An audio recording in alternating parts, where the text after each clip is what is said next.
Shalom saudara yang dikasihi Tuhan Yesus Kristus. Apa kabar semuanya? Saya percaya kita semua dalam keadaan yang sangat baik. Hari ini karena kita tahu Tuhan kita baik, dengan apa kita balas semua kebaikannya. Mari kita datang sujud di hadapannya, menyembah Dia. Siapkan hatimu saudara, berikan penyembahan yang terbaik. Bilang sama Tuhan, Tuhan, aku mau menyembah-Mu, aku rindu hadirat-Mu. Mari kita berdoa Bapak Ibu Saudara.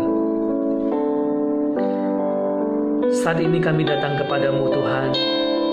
Terima kasih buat kesempatan buat kami boleh bersama-sama datang ke hadapan-Mu, membawa ucapan syukur kami, pujian penyembahan kami yang terbaik. Kuduskan kami dengan darah-Mu Tuhan, sucikan kami dengan darah-Mu. Kami percaya darah-Mu sudah menguduskan kami, supaya kami layak masuk dalam hadirat-Mu. Urapi kami Tuhan yang melayani, bahkan pengurapan-Mu turun atas seluruh umat-Mu dimanapun mereka berada, di rumah masing-masing. Tuhan beserta kami, Allah Immanuel, dalam nama Yesus Kristus. Amin. Mari saudara kita angkat pujian kita di hadapan Tuhan. Siapkan hati kita di hadapan Tuhan. Makasih Tuhan.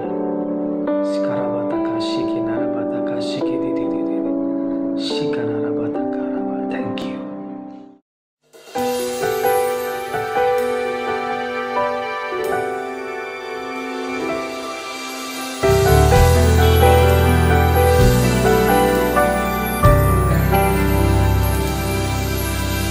Bapakku datang menyembah-Mu,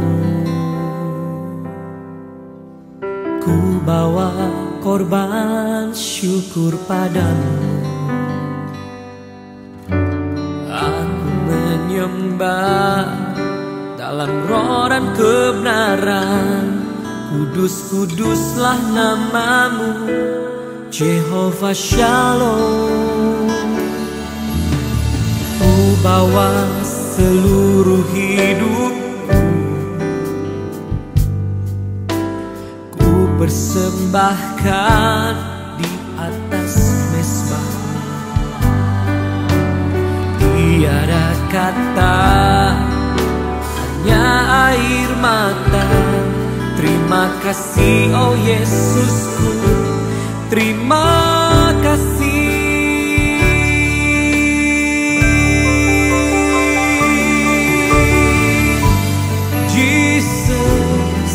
You have died for me, Jesus. You have forgiven me, Jesus. You have set me free, my Redeemer, the Savior of my life.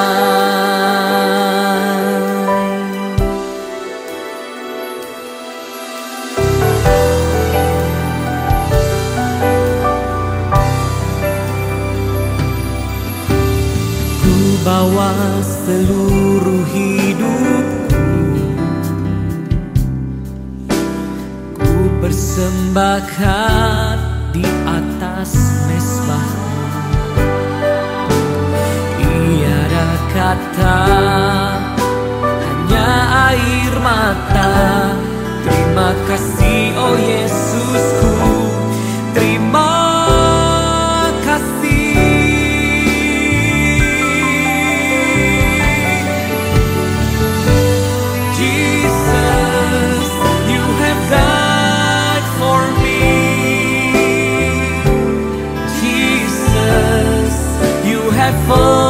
Forgiven me, Jesus.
the Savior of my life.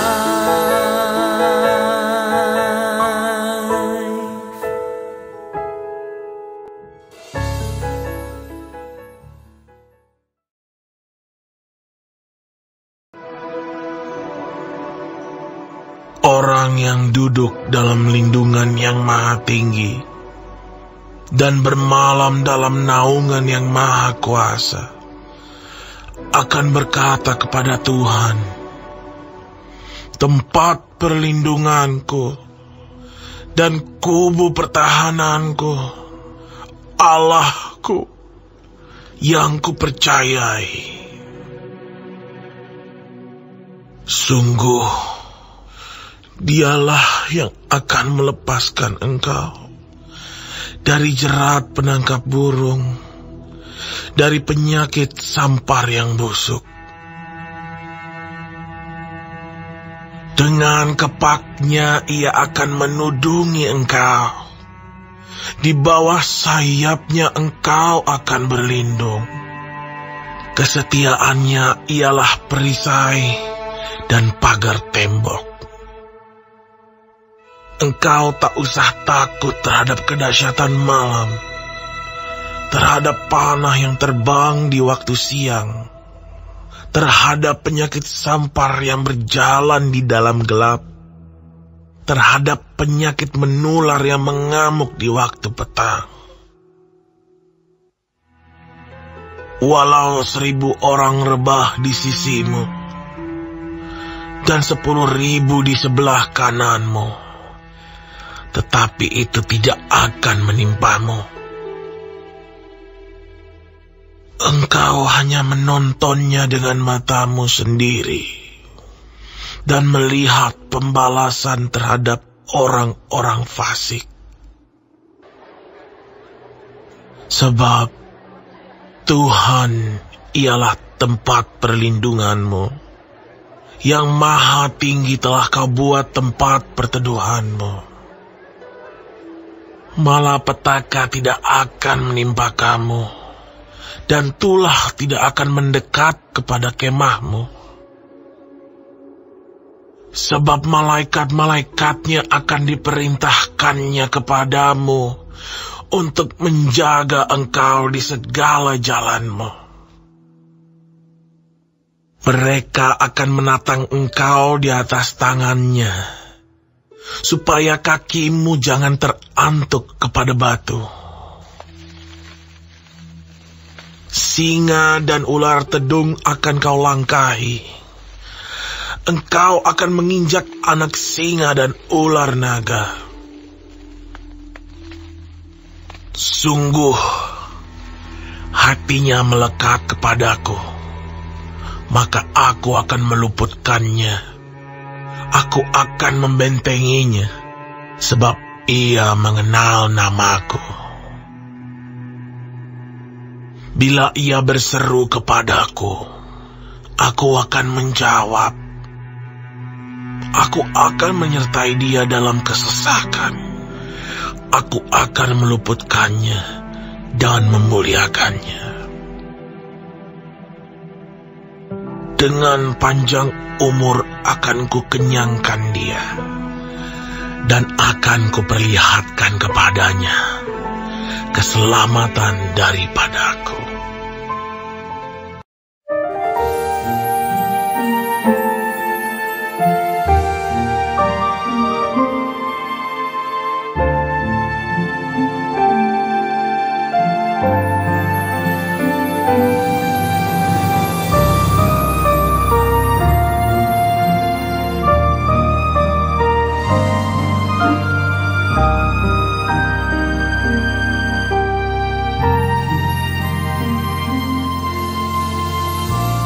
Kerinduanku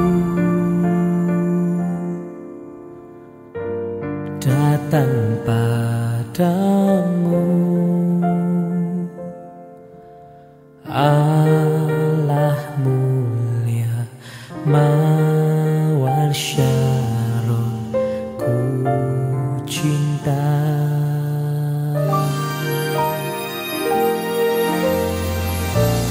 Kaulah Rajaku dan sahabatku, terindah, termanis Engkau bagiku.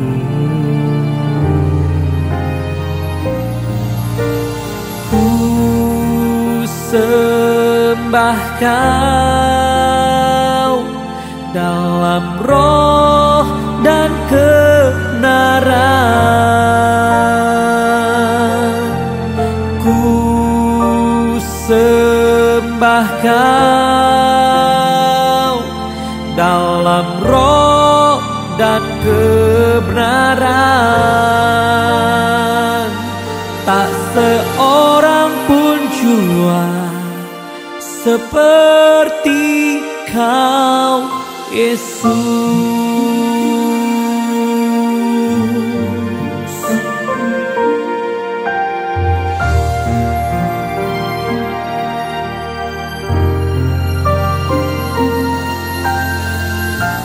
Kaulah Rajaku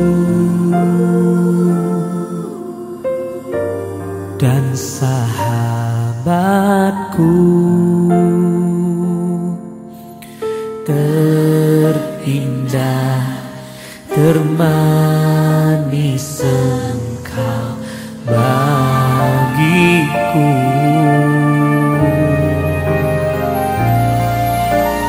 Ku sembah Kau dalam roh dan kebenaran.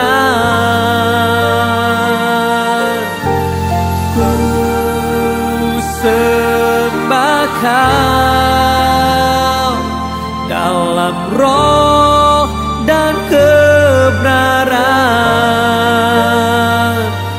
Tak seorang pun jua seperti Kau, Yesus.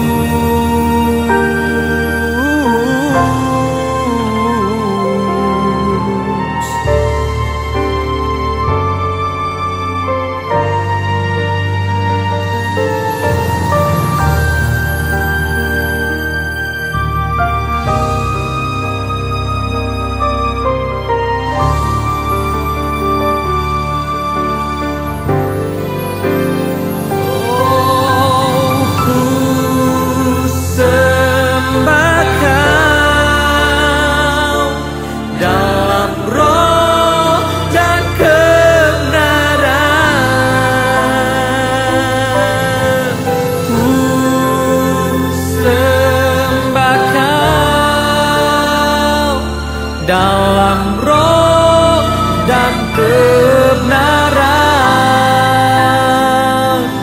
tak seorang pun jua seperti Kau, Yesus.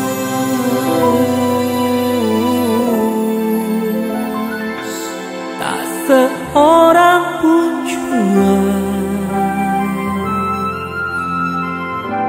tak seorang pun jua,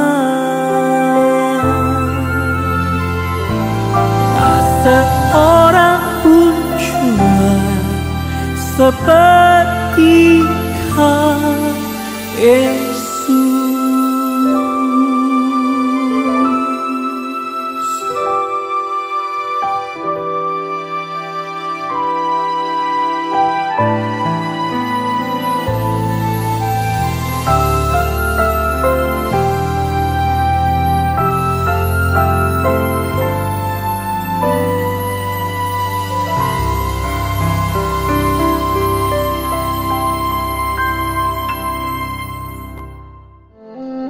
Puji Tuhan saudara, mari kita siapkan hati kita untuk masuk dalam firman Tuhan. Mari sama-sama kita berdoa. Tuhan, terima kasih buat hari ini Tuhan, kami boleh memuji menyembah-Mu. Biarlah apa yang kami lakukan itu berkenan di hadapan-Mu. Saat ini Tuhan, kami mau mendengarkan Kau berbicara kepada kami. Urapi lidah dan bibir hamba-Mu, sehingga firman yang disampaikan boleh menjamah dan mengubahkan setiap hati kami. Kami sambut firman-Mu Tuhan, dalam nama Yesus Kristus. Amin.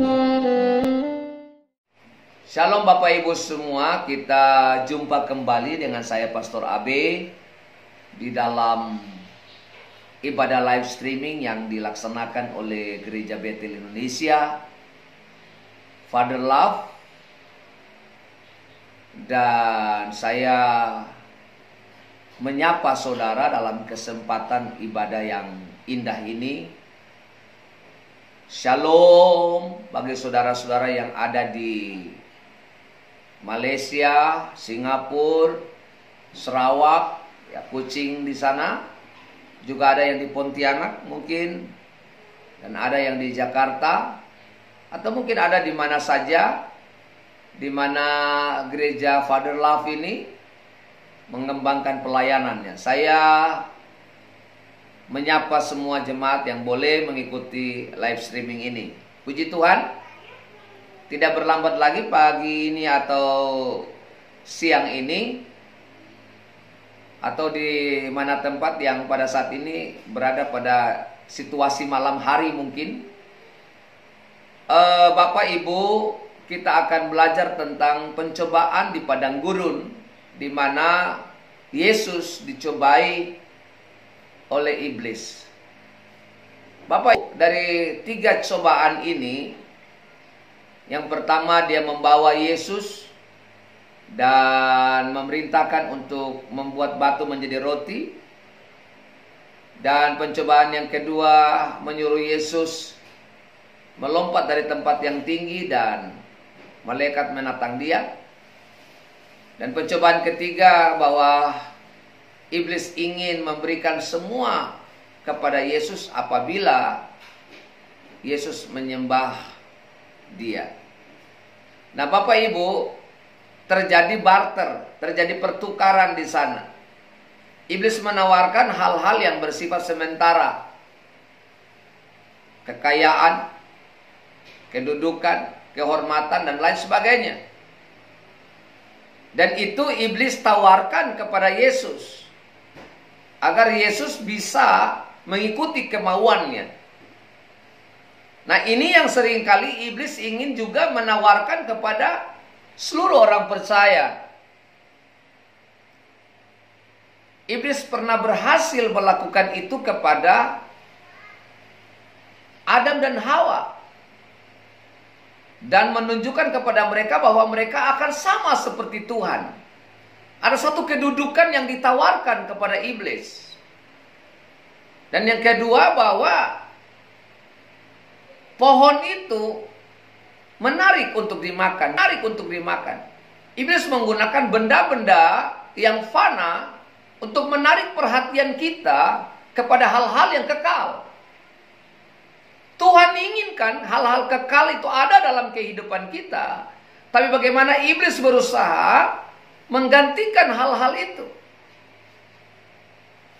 Ini sama dengan cerita Esau dan Yakub yang menawarkan hal-hal yang hanya memuaskan nafsu rendahnya Esau. Menukar hak kesulungan dengan semangkok kacang merah. Padahal hak kesulungan ini menyangkut berkat yang pernah turun kepada Abraham, Ishak, dan turun juga sebenarnya kepada Esau. Tapi Esau tidak menerima berkat itu karena Esau memiliki nafsu yang rendah, kata firman Tuhan. Dan ini kita perlu hati-hati karena iblis ingin menukar seperti barter, menukar antara hal yang kekal dengan hal yang tidak kekal. Nah hari ini kita coba pelajari berkaitan dengan pandemi COVID-19 ini. Saya ingin kita belajar hal penting dalam pencobaan yang terjadi di padang gurun. Nah Bapak Ibu, ketika saya melihat kitab yang kita punya dalam Matius pasal 4 ayat yang kelima, kita mulai baca. Saya bacakan untuk saudara yang ada di rumah. Kemudian iblis membawanya ke kota suci, dapatkan dia di bubungan bait Allah. Lalu berkata kepadanya, jika engkau anak Allah, jatuhkanlah dirimu ke bawah, sebab ada tertulis mengenai engkau, ia akan memerintahkan malaikat-malaikatnya, dan mereka akan menatang engkau di atas tangannya, supaya kakimu jangan terantuk kepada batu. Yesus berkata kepadanya, ada pula tertulis, jangan engkau mencobai Tuhan. Jangan engkau mencobai Tuhan Allahmu. Jadi saudara-saudara, iblis ingin mencobai Yesus dengan menggunakan ayat firman Tuhan. Saudara-saudara, jangan kita terlalu percaya kalau orang berkata dengan menggunakan kata-kata firman Tuhan. Karena iblis juga menggunakan ini untuk memanipulasi semua hal. Bapak Ibu Saudara sekalian, dari ayat ini sebenarnya referensi bagaimana malaikat itu menata Yesus itu ada dalam Mazmur 91 ayat 11 sampai 12. Nah, kejadian wabah corona ini, virus ini,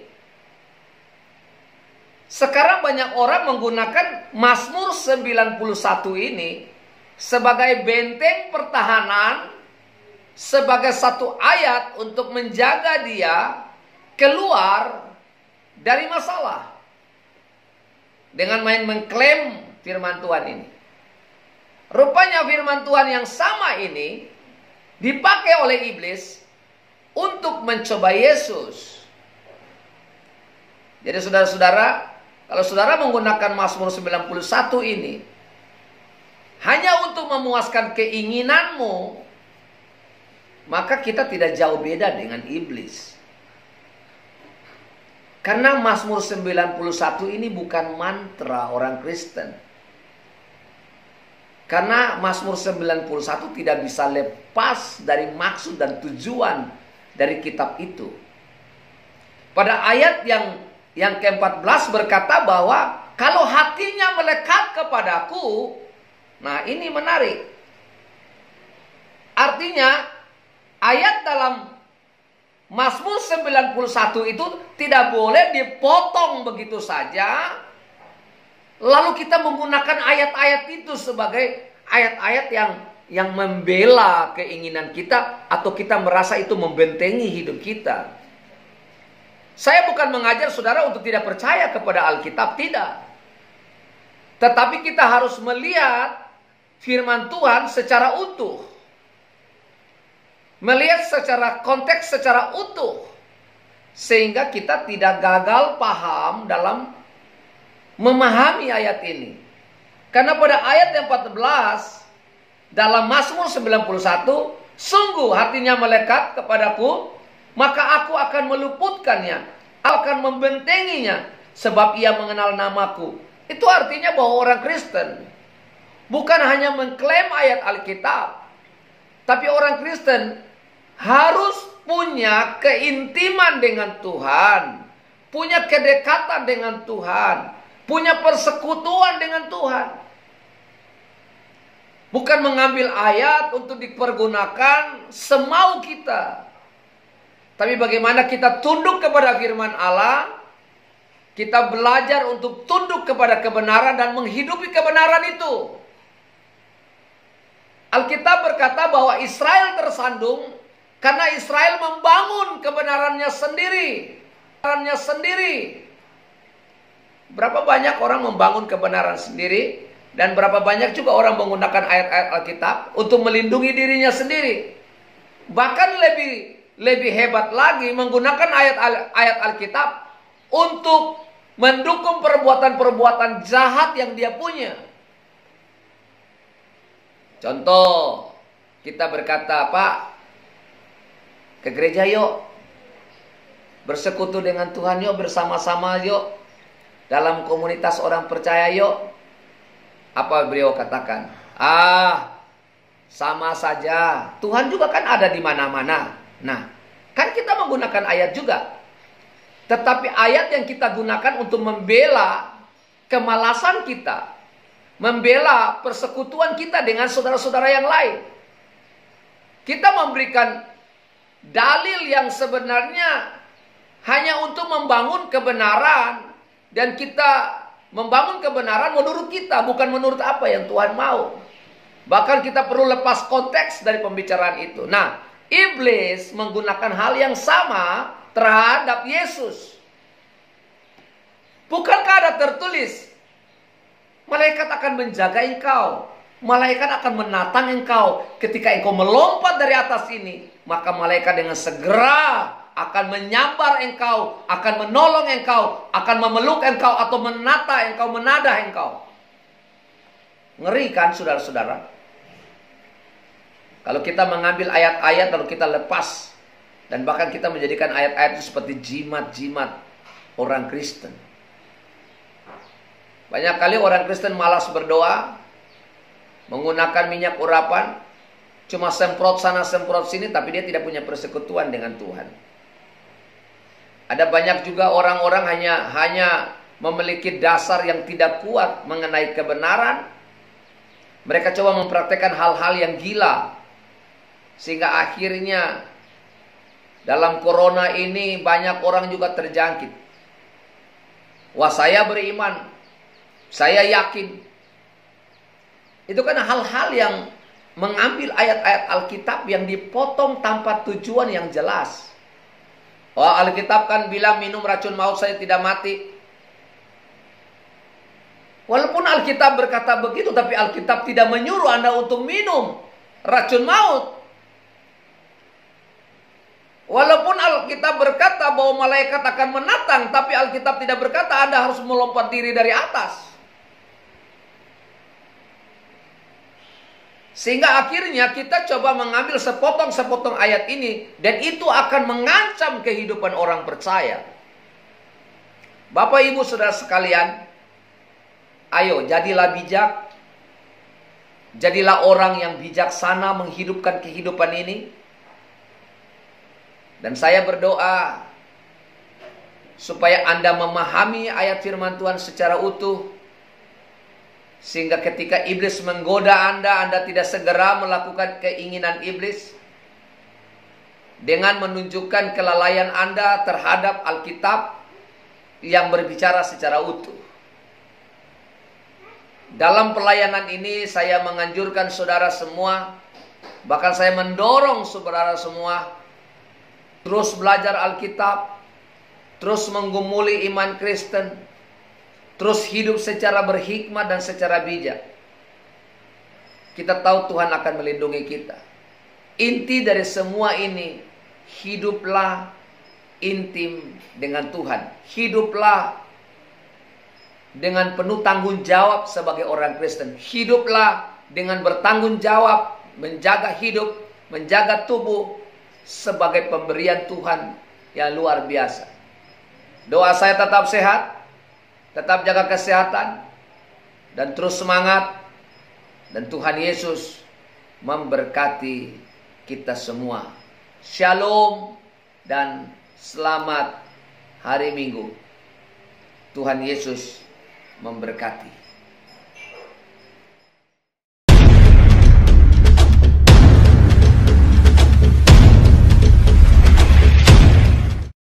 Salam saudara, saat ini saya percaya saudara masih banyak aktivitas apapun di rumah. Tapi saya percaya Tuhan mau kita mengajarkan hal-hal yang benar atas anggota-anggota keluarga kita.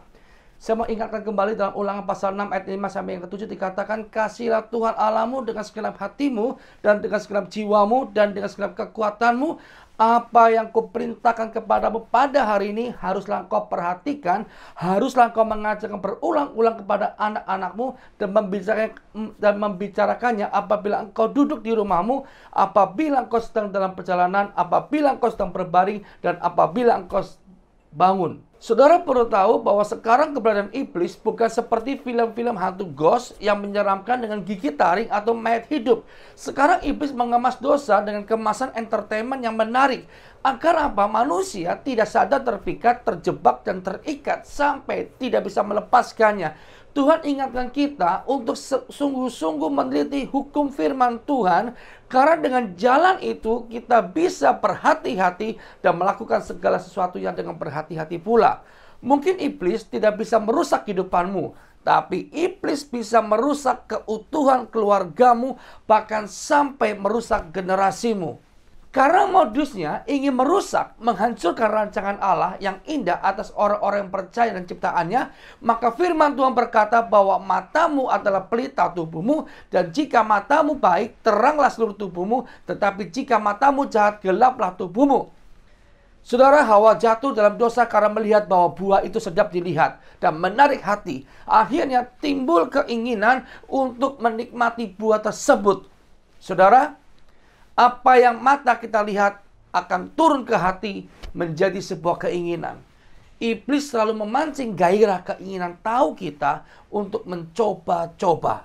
Dan keinginan itu akan menggerakkan tubuh kita untuk memenuhinya. Jadi sebagai hamba Tuhan, saya selalu mengingatkan untuk berhati-hatilah dengan apa yang anak-anak kita lihat. Jika anak kita yang suka main game sadis di sebuah permainan, di Xbox, di game online, berhati-hatilah. Apa yang kita lihat akan otomatis tersimpan dalam otak kita. Saat kamu marah, tak terkendali, apa yang kita lihat akan otomatis tersimpan dalam otak kita. Saat kamu marah, tak terkendali, apa yang kamu lihat akan kamu tirukan tanpa sadar. Tiba-tiba kamu heran, kenapa kamu melakukan kekerasan? Sekarang iblis menguasai seluruh media-media yang ada di dunia ini. Karena sesungguhnya dunia ini memang dikuasai si jahat. Bahkan dikatakan dalam 1 Yohanes pasal 5 ayat 19. Kita tahu bahwa kita berasal dari Allah dan seluruh dunia berada di bawah kuasa si jahat. Bahkan ayat 21 katakan, anak-anakku waspadalah terhadap segala yang berhala. Iblis itu memang sang penyembah dan pemuji Tuhan. Sebelum dia jatuh dalam dosa, sehingga saat menguasai dunia sebagai si jahat, jelas dia akan menguasai dunia dengan cara entertainment atau seni, saudara. Perhatikan sekarang, bukannya tontonan, drama seri, dan sebagainya mengajarkan gaya hidup hedonisme. Style yang sangat berbeda dengan pola pikir Allah, yang akhirnya kita percaya dengan sebuah nilai bahwa ukuran yang kita diberkati adalah ukuran materi semata-mata. Orang tua terkadang senang bila anak-anaknya terhibur dengan tontonan televisi, permainan video game, menjadikan tokoh video game sebagai kegemarannya. Tahukah Anda bahwa iblis sedang merusak gambar diri dan karakter anak-anak kita, yang akhirnya membuat anak-anak kita bosan dan tidak terbiasa tentang firman Tuhan, tetapi akan sangat tertarik dan sangat antusias untuk hal-hal yang bersifat hiburan duniawi semata-mata. Pandangan gaya hidup menurut iman Kristen yang akan berubah secara berkesinambungan akan menyebabkan timbul yang kriminalitas. Jika anak-anak kita sudah berubah gaya hidup menjadi hedonisme, maka gaya hidupnya akan sangat mengerikan dan akan banyak menuntut untuk hidup serba mewah, dan tidak bisa menerima keadaan kondisi orang tua jika tidak bisa memenuhi hasrat keinginannya. Selanjutnya, Anda perhatikan gaya hidup materialisme. Paham ini akan memandang manusia bukan lagi sebuah tubuh dan jiwa, namun sebagai sebuah benda yang dapat digunakan untuk mendatangkan keuntungan. Wow, bayangkan saudara, betapa sadisnya, bukan? Firman Tuhan katakan akar segala kejahatan itu ialah cinta akan uang. Adalah gaya hidup yang boros, suka menghambur-hamburkan uang. Sifat ini semakin berkembang karena pusat perbelanjaan yang tersebar di mana-mana sekarang dengan mudah kita jangkau. Bahkan saudara, kalau Anda bayangkan sekarang semua perbelanjaan akan Anda mudah dapatkan cuma dengan satu aplikasi di handphone Anda. Selanjutnya saudara, status. Saat ini banyak orang yang menghalalkan segala cara untuk memperoleh status alias kedudukan di dalam masyarakat. Selain jabatan, barang-barang juga yang dipakai itu untuk menunjukkan identitas tentang dirinya. Anda perhatikan, kafe dan tempat hiburan menjadi tempat favorit mendapatkan hiburan yang enak. Jelas, bercengkrama di kafe pasti terlihat lebih nikmat ketimbang Anda ngobrol di rumah bersama keluarga. Sehingga sering disimbolkan sebagai gaya hidup yang modernisasi. Bahkan sampai berlama-lama dan memboroskan uangnya dianggap biasa. Tetapi untuk hal-hal yang penting, yang primer, penting sekali, seringkali kita pikir berulang-ulang kali, bahkan tidak segan-segan untuk kita menunda hal-hal yang lebih penting. Saudara, selanjutnya kita tanpa sadar, kita dibawa hidup dengan serba instan. Siapa yang lagi mau hidup susah di era modern seperti sekarang ini? Perkembangan zaman menuntut semuanya harus bisa dilakukan dengan cepat. Sesungguhnya saudara, banyak waktu-waktu indah yang kita bisa lakukan saat ada di rumah bersama keluarga. Untuk hal tersebut tidak harus dengan sesuatu yang mahal. Mari saudara, mulai dari hal-hal yang kecil. Yang pertama, mulai dari hati. Kedua, kalau Anda memulai dengan hati, saya percaya bahwa saudara lakukan sesuatu itu dengan keikhlasan. Mari, kalau Anda memandang bahwa Anda di rumah adalah sebuah beban, maka saya percaya Anda di rumah sebagus apapun, seindah apapun rumah Anda akan jadi sebuah beban. Sejelek apapun rumah Anda, menurut Anda jelek. Tapi kalau hatimu bersyukur kepada Tuhan, maka saudara, saya percaya rumahmu akan menjadi sebuah istana bagimu. Untuk itu, marilah saya mengajak saudara-saudara, Bapak Ibu saudara sekalian, jadilah keluarga yang menggunakan waktu dengan baik. Jadilah keluarga yang mengerti kehendak Tuhan. Dan keluarga yang dipenuhi Roh Kudus. Artinya, biasakan ajak istri, anak-anakmu untuk mesbah doa. Bukan sekedar Anda rutinitas, tapi ajaklah anak-anakmu untuk berpetualangan dengan Tuhan, mengalami perjumpaan dengan Tuhan, mengalami tindakan-tindakan iman, mengalami bagaimana proses-proses bersama Tuhan. Bagian orang tua adalah mendampinginya, bagian orang tua adalah mensupport, mengawasinya, dan biarlah selebihnya Tuhan yang melakukan peran utama bagi keluarga kita. Haleluya. Mari saudara, kita angkat tangan saudara. Saya akan berdoa bagi saudara hari-hari ini.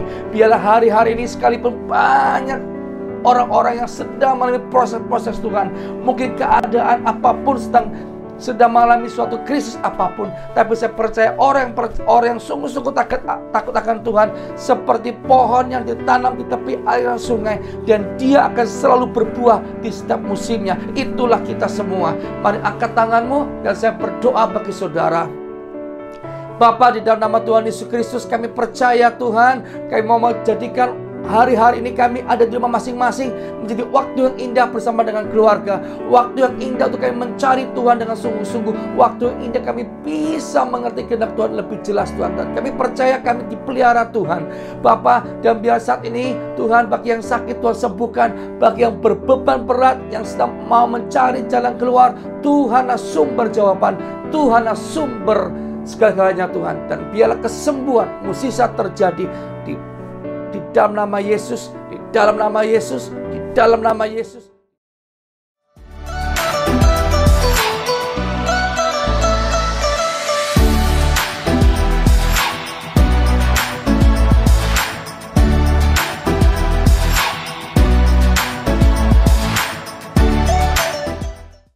Tiba saatnya kita akan mengakhiri ibadah ini. Saya undang kita semua untuk buka tangan kita. Kita mau bersama-sama menyanyikan lagu Diberkatilah Orang Yang Mengandalkan Tuhan di dalam hidupnya.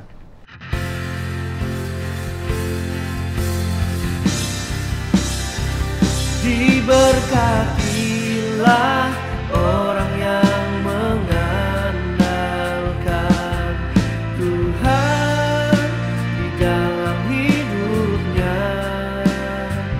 dan apa saja yang diperbuatnya, Tuhan pasti menyertainya dan membuatnya berhasil.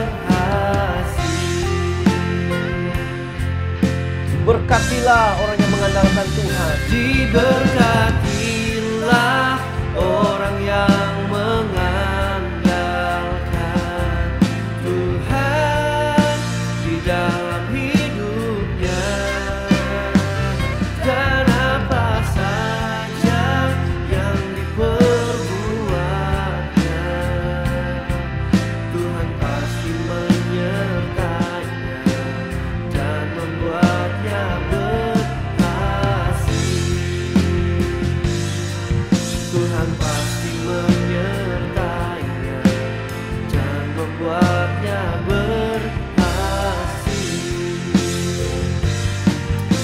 Tuhan pasti menyertainya dan membuatnya berhasil.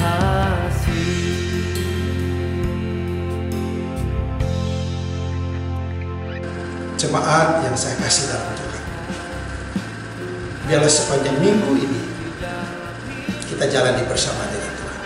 Mari angkat tangan, saya akan memberikan doa berkat Bapak Ibu Saudara sekalian.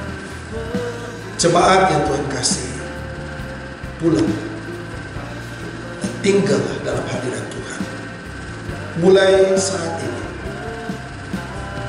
kiranya kasih karunia Tuhan, kiranya pertolongan Tuhan, kiranya penyertaan Tuhan, naungan Tuhan selalu ada dalam hidup kita.